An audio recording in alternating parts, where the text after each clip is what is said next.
come up recording now.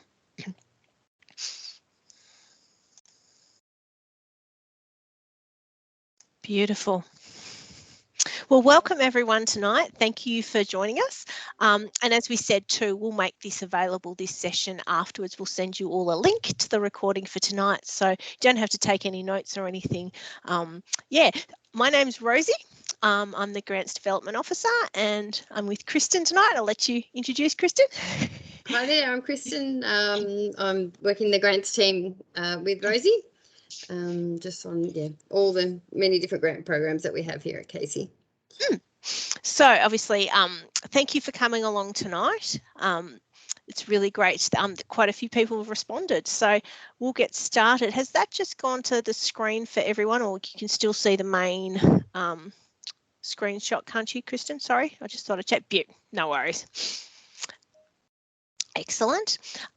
Well, definitely, thank you for coming along tonight. Oh, sorry, the person who just joined us now too, do you mind just turning off your camera if that's okay, please, and your mic, because we're taping this, if that's okay.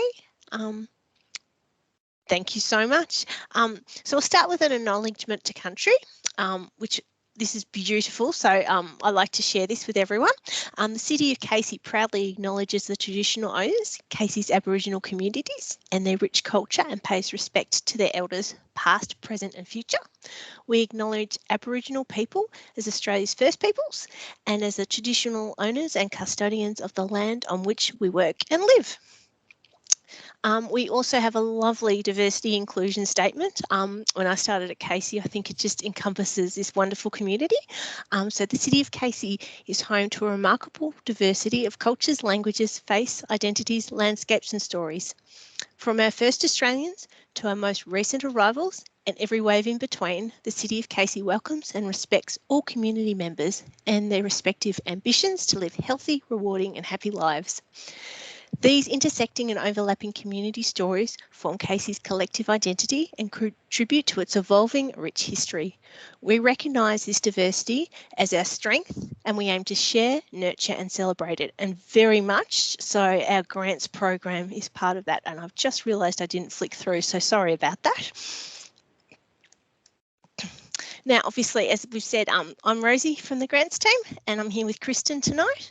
And we also have Carolyn in our grants team as well.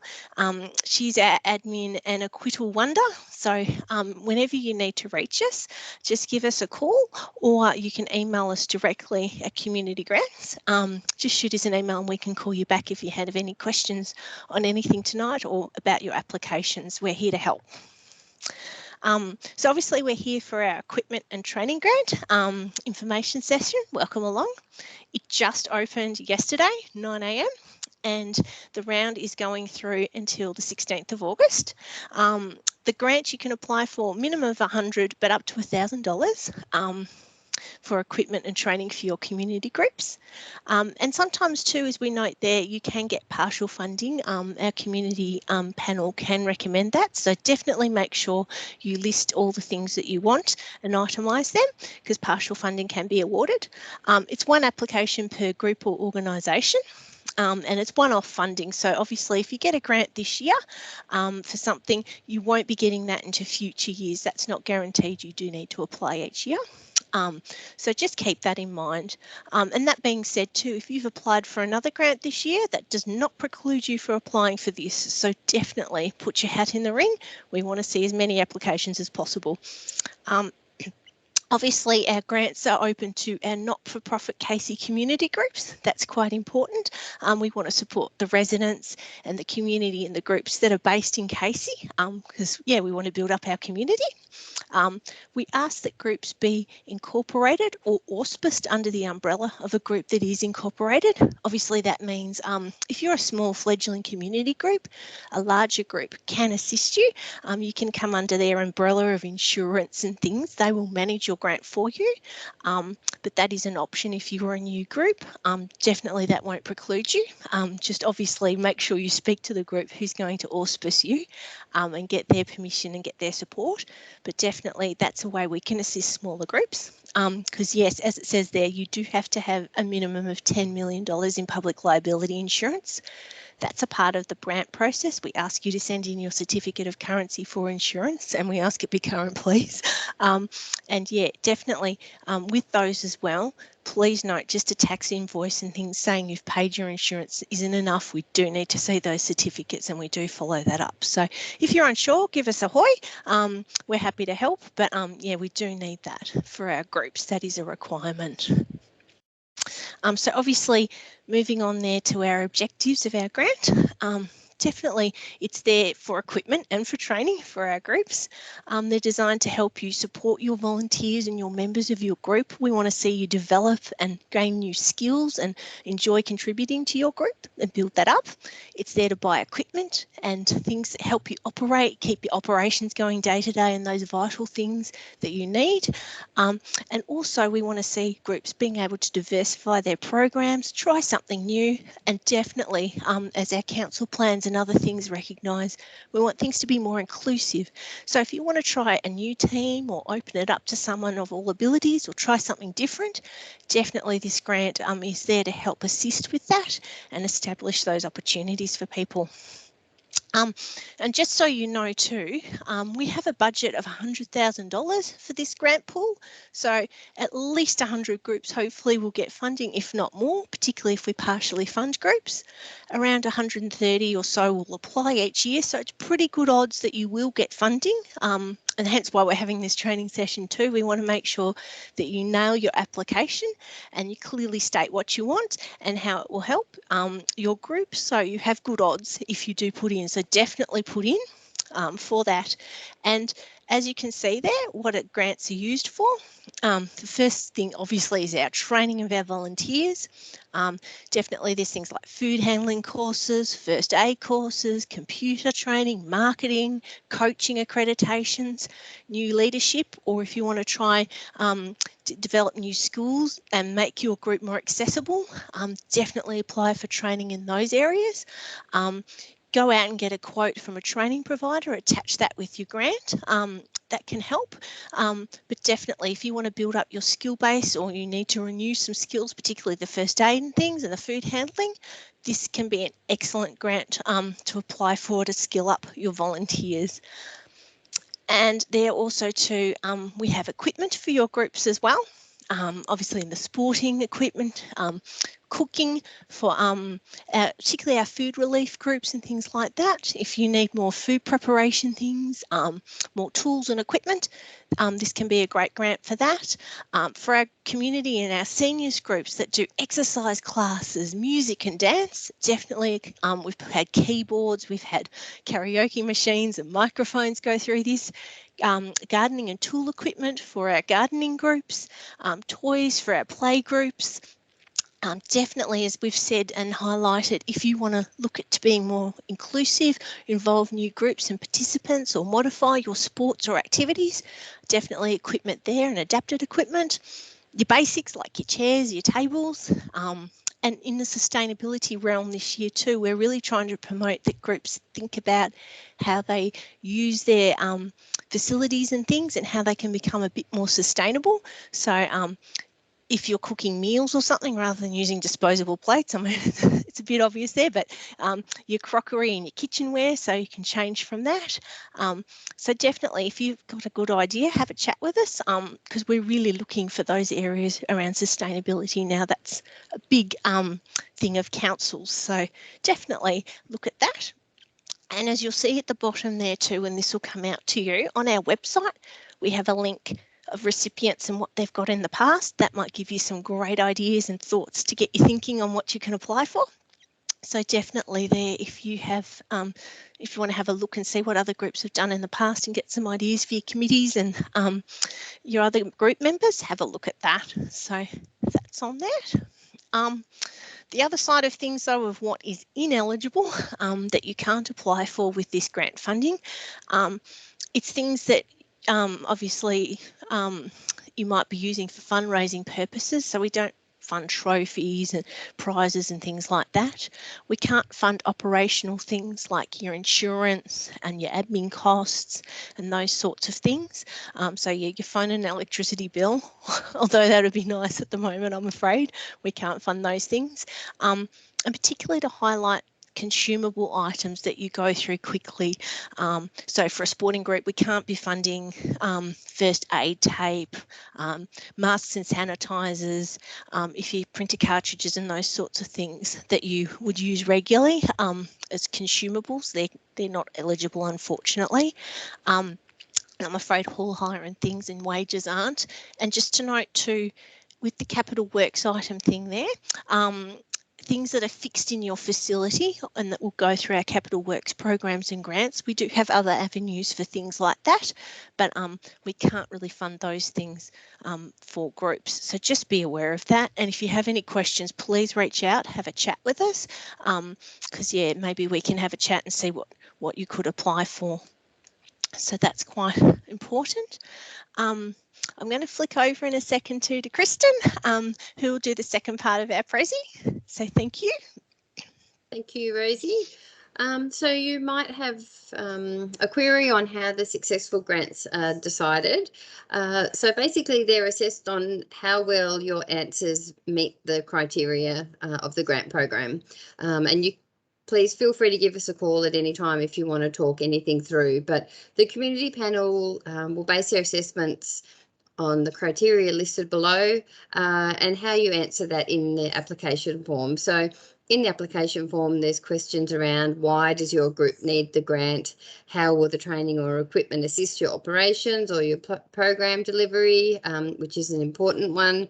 So really spell this out as to how the equipment or the training will assist your operations. We ask you who it's going to benefit, so have a think about who's really going to directly and indirectly benefit from that equipment or training, and how it will make your club or group more sustainable and inclusive. We also ask how it will be used and where it will be stored. So probably some equipment that's really going to benefit your club, be used by a lot of members and be used often, is probably going to be a stronger application than something you really only use once or twice. So just stating your case in your application form, like Rosie said, we fund about 100 organisations. We normally get around about 130 applications. So you just really need to be clear in your application as to how you're going to use the funds so that the assessment panel who are reading through all those 100 plus applications, can really see how that piece of equipment or training fits in with your organisation. We ask that you provide some sort of documentation to show what you're applying for. So it could be a quote, it could be a snip from a website, it could be a booking form or a catalogue. It doesn't have to be, a quote to say that you're definitely going to purchase that equipment and you've got a quote. It can just be some information on what you're looking at purchasing. If you are funded for that and you decide to go with a different brand or something slightly different, there's no need to let us know. As long as the piece of equipment or the training is still basically the same. So just reflect that in your budget. If you're applying for a couple of pieces of equipment, make sure you put them separately. Sometimes we've had applicants have put maybe a small equipment item and a smaller training session, say at $500 each. So you are able to do that also. Just make sure that you detail that in your budget. So in terms of a timeline, applications opened yesterday and the application form is available on the City of Casey website. They're open for just over 4 weeks, closing at 5 p.m. on Tuesday, the 16th of August. Unfortunately, in the interest of transparency and equity and fairness, we can't accept any late applications. So please make sure you start your application early and submit it early if you can. If you're actually in the application form and the clock ticks over to 5 o'clock, if you haven't submitted, then it won't be submitted. So maybe give yourself the deadline of 12 noon that day rather than 5 o'clock to really make sure that you've got it in. But you are more than welcome to submit it early, and it really does help us in our grants program. If you do submit early, it just helps us to get on top of all the applications. Once you have submitted, an acknowledgement email will be sent to the email address that you registered with in Smarty Grants. That's just an automated response. But if you don't receive that, please let us know, because that may mean that something has gone wrong with your submission. We have had groups before that completed their form and thought that it was submitted, but it wasn't actually. So if you don't receive that automated email, then that's a red flag for you. So around about September, we have panel meetings to assess the applications, and then in late September, you should know about the outcome of your application and we'll make the grant payments. The grant payments are expedited a little bit for this grant program because we do ask you to put your banking details on your application form. You don't have to do that if you're not comfortable doing that or you don't know them, but if you do that on the application form, then it's just going to make it a lot quicker and easy for council to pay you that funding if you are successful. So just keep in mind that the grants are intended as a contribution to items that your group may wish to purchase, and it might not necessarily cover the total cost. So you can ask for funding for a piece of equipment that's $1,500, just means that your organisation will have to put in that extra $500. And council also looks at, how you would raise the remaining funds. So are you going to fundraise? Is it money just the club's going to put in from its bank account? You are only able to submit one application per organisation. If you got an equipment training grant last year, that's fine, you can apply again. If you're successful for a community grant this year, that's okay, you can apply for equipment training grant. So just one application per group. If there's a few things that you're thinking you might want to seek funding for, have a chat to your committee and see what really is the priority. This funding round is open every year, so you'll have the opportunity if there's anything else you want to purchase or if you miss out to apply again in the next year. But just keep in mind that it is only one-off funding and there's no guarantee of funding. So please don't go out and after you submit your application, purchase that piece of equipment if you know you don't have the funds to cover it if you're not successful.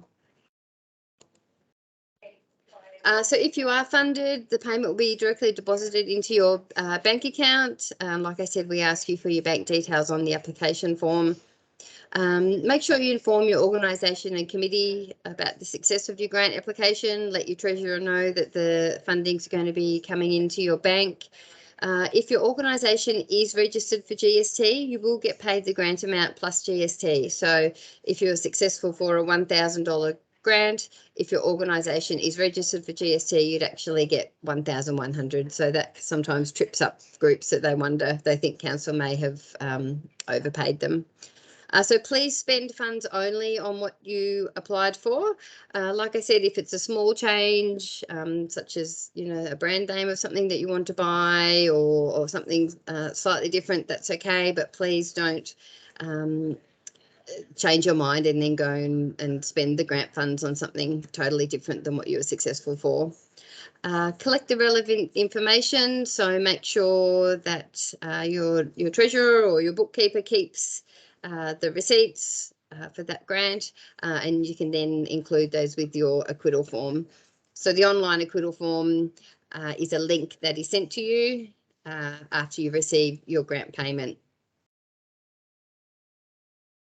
I'll go through the application form in a minute, but it's going to involve going to a different screen. So I'll just, while I'm here, quickly go through the acquittal.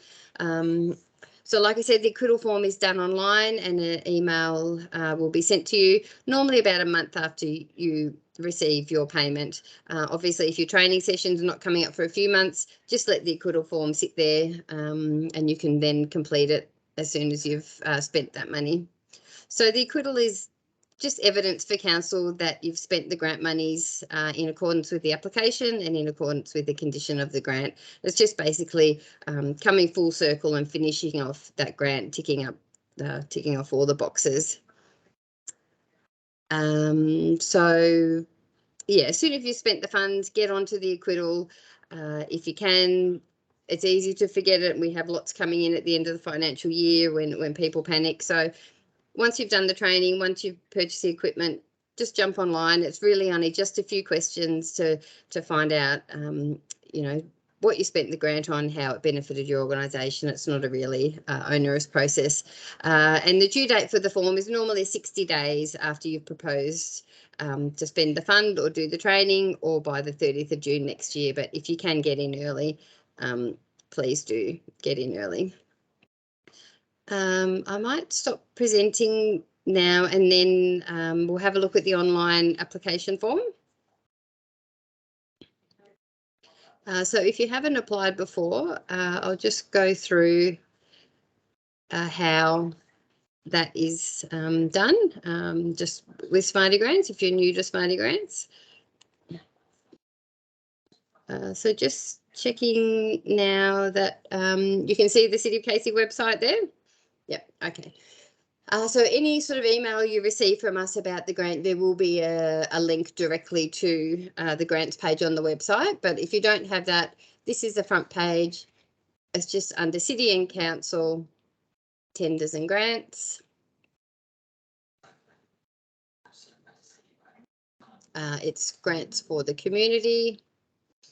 And this is the page where we advertise all of the grants that we have available through the City of Casey for community organisations. So it's just the equipment and training grants. So this information here is just information about the grant, basically what's included in the guidelines. You can scroll down and read just what we've been speaking about tonight, what you can and can't apply for, what will and won't be funded, that sort of thing. But to apply, you just click on the Apply Online button, and that will take you through to our Smarty Grants page. You would then click on Equipment and Training Grants, and you want to start a submission. You can have a look at the form previously. If you'd like to, you can download the form and share it with your committee, something like that if you like, but normally you'd start a submission. If you've never done an application in Smarty Grants before, you'll need to register if it's the first time you've used it. But if you've put in another application and your email address is already in the Smarty Grant system, you just can log in using that email address.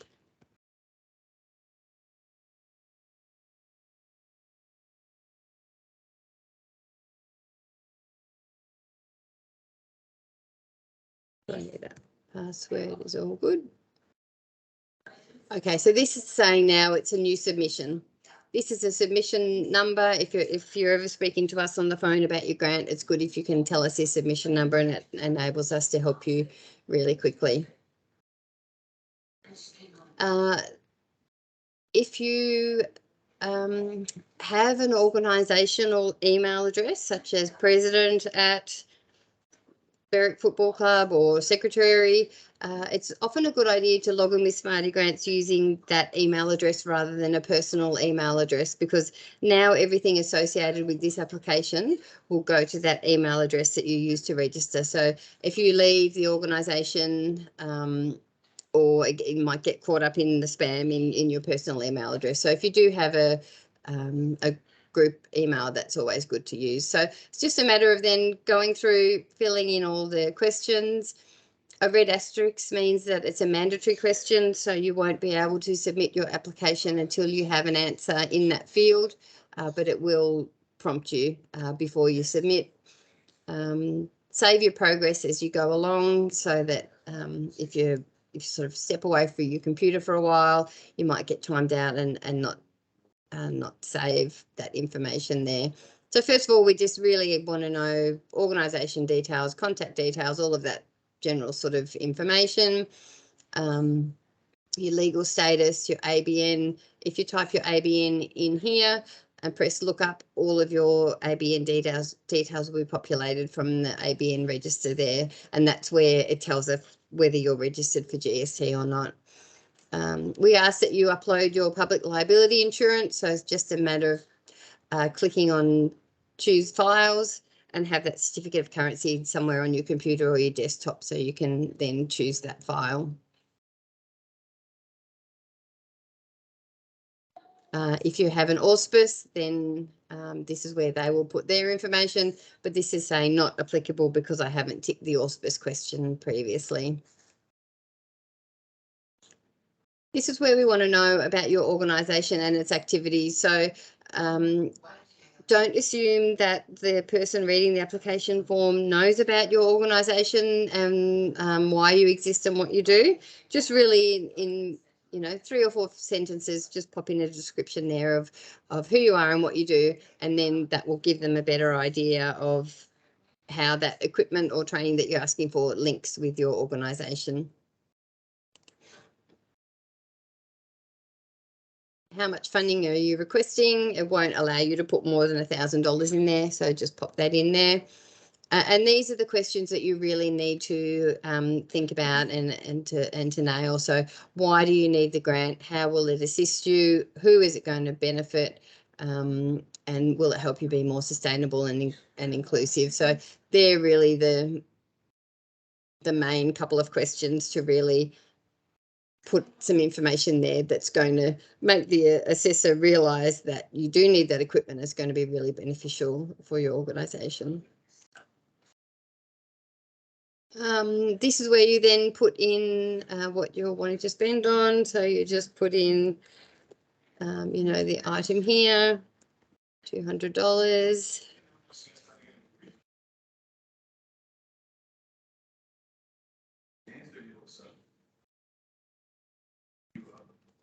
You've got plenty of lines here, but if you wanted to add any more, you can add there. And you can see that it adds up that number there for you. You don't need to, don't put a total here, because if you put a total at the bottom, it'll actually add up to double that. So that's quite straightforward there. This is where you can upload a quote or a booking form or something from the internet. We do ask if you would accept partial funding. Sometimes the panel may want to spread the funding a little bit further, and will only give some organisations partial funding. So if you're not able to purchase the equipment, if you don't get funded in full, then say no, you can't accept partial funding. If the organisation can possibly afford to contribute a little bit, then just say yes and the amount that would be required there. This is where you can pop your bank details. You can see these aren't mandatory questions, so if you don't feel comfortable doing that, you don't want to do that, that's fine. If you are successful, we'll then send out a separate form for you to fill out those details. And just a declaration, so just saying that you're authorised to apply for the grant, you agree with the conditions and that sort of thing. So before I stop sharing that, I'll see if there's any questions on the actual online process so that I can actually show you. So we will probably stop the recording before we have questions, so that people feel comfortable asking questions. So if you wanted to stop that, Rosie, and if anyone had a question, if you'd like